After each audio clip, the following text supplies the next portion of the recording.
Napuno ng katatawanan ang latest episode ng Running Man Philippines with Bianca Umali. Mission success naman ang cast kagabi sa concert ng OG counterparts nila. Makichika tayo kay Aubrey Carampel.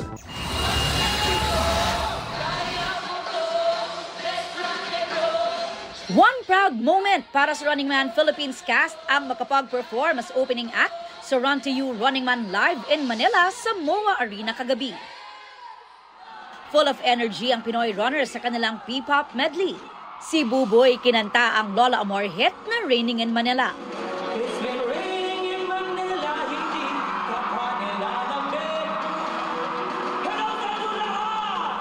Hataw naman sina Miguel at Kokoy sa sikat na P-pop songs.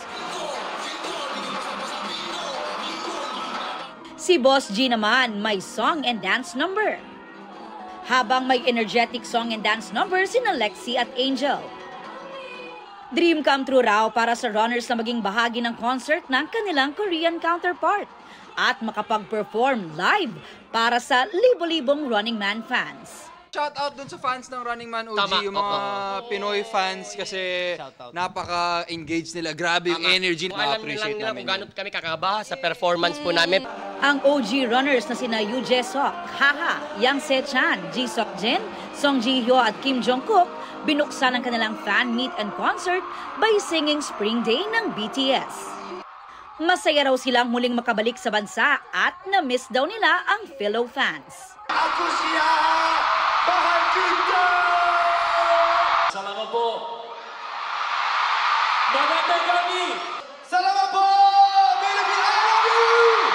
After the concert, mission success ang Pinoy runners na nakapagpa-picture sa OG runners. Sobrang bait nila. Lambot ng kamay nila. Sa Running Man episode kagabi, special guest si Sangre Terra Bianca Umali na mainit na winelcome ng runners lalo na ni Sangre Dea Angel at kanyang Ashti Perena. Pati na ng kanyang ex-boyfriend na si Miguel. Aubrey Carampel, updated sa Showbiz Happenings.